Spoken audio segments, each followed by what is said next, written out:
مشاهدينا الكرام، شكرا للزميل خالد لطيف، شكرا لنجوم الاستوديو التحليلي. مشاهدينا الكرام، المحله يتقدم على الاهلي في مباراه مؤجله من بدايه الاسبوع الاول للدور الثاني للدوري الممتاز المصري. هدف رائع للاعب رائد منسي. حتى الان المحله في طريقه الى المسار الصحيح واستعاده الثقه، خاصه ان المحله من الفرق الكبيره في الدوري الممتاز المصري. يسعدنا ان يكون معنا بين شوطي هذه المباراه الكابتن سامح علي حارس المرمى. كابتن سامح، برحب بيك واقول لك يعني كنت ماشي كويس، واعتقد في البدايه يعني مباراه النهارده مهمه تقدروا تقدموا على النادي الاهلي، مباراه مؤجله من بدايه الدور الثاني، واعتقد تقدم مهم وهدف مهم ليكم في هذه المباراه.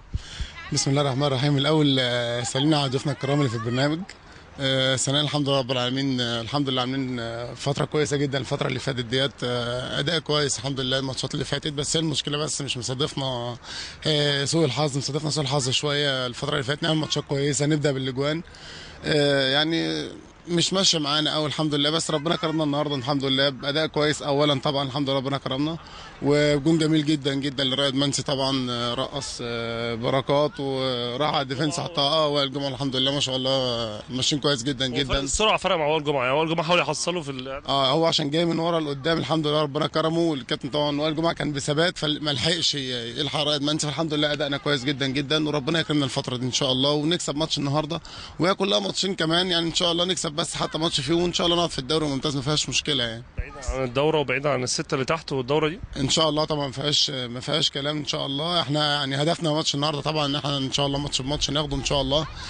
فرقه النادي الاهلي فرقه محترمه جدا جدا طبعا ما شاء الله يعني ما فيهاش كلام. الحمد لله يعني. بس اديك شايف الفتره اللي فاتت ديت الاتحاد بيكسب وانديه كتير كانت تحت، الحمد لله ما شاء الله دلوقتي بقوا بيكسبوا الحمد لله وباداء كويس وما شاء الله.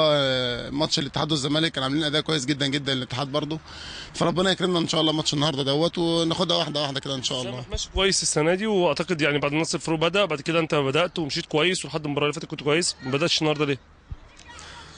دي ترجع للجهاز الفني طبعا للكابتن مغاوري. انا الحمد لله ماشي كويس. كابتن عبد اللطيف الكابتن مغاوري والكابتن عبد اللطيف، بس المشكله ما اعرفش يعني انا قعدت الماتش دوت ليه ما اعرفش، حتى انا بسال قعدت ليه ما حدش بيجاوبني، فما اعرفش. ربنا يكرمنا ان شاء الله النهارده برضه. انا اهم حاجه عندنا نكسب النهارده ونشوف المشكله دي. انا ما اعرفش انا قعدت ليه يعني انا مش هقيم نفسي انا كويس ولا وحش. وبعد كده انت وبعد كده ابراهيم فرج. بدانا بناصر فاروق كان ماشي كويس جدا جدا، بس سوء الحظ ان هو جاله اصابه في كتفه فقعد، وبعد كده ابراهيم فرج لعب اتصاب تاني ماتش الجونه في الثانيه 25، وبعد كده نزلت انا لعبت الحمد لله 4 ماتشات، لعبت ماتش الكاس والحمد لله ربنا كرمنا الحمد لله باداء كويس. طبعا ده مش كلام انا طبعا، ده كلام الجهاز يعني.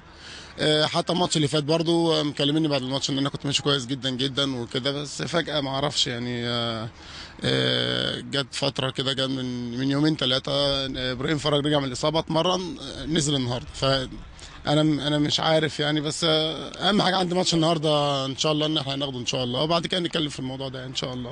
بقول لك بالتوفيق، ولحد الان اعتقد نتيجه كبيره قدام النادي الاهلي. المحله ليه صولات وجولات مع الاهلي، نقول من السبعينات والثمانينات والتسعينات، ولكن اعتقد المحله كنتوا بعاد فتره، والنتيجه النهارده تعتبر نتيجه لو خلصت بهذا يعني نقول 1-0 اعتقد يبقى انجاز كبير للمحله ان شاء الله. اكيد انجاز طبعا. انت كسبت بطل دوري وفرقه كبيره جدا جدا طبعا. طبعا كسبت فرقه كبيره جدا ما شاء الله. طبعا النادي الاهلي ما فيهاش كلام، لا غبار عن الكلام ده طبعا.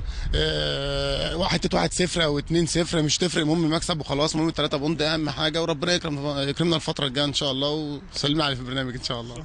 ميرسي جدا ان شاء الله. اشكركم مشاهدينا الكرام على حسن المتابعه لهذا اللقاء ما بين شوطي مباراه غزل المحله والنادي الاهلي، المباراه المؤجله منذ بدايه الدور الثاني لهذا الدوري، دوري المجموعتين. المحله يتقدم بهدف لرائد منسي في الشوط الاول. بنشكركم لحسن المتابعه. الان عوده سريعه للتحليل واستاد النيل، الكابتن خالد لطيف، ونجوم الاستوديو التحليلي الكابتن عصام عبد المنعم والكابتن ماهر همام. بشكرك زميلنا العزيز محسن. كابتن ماهر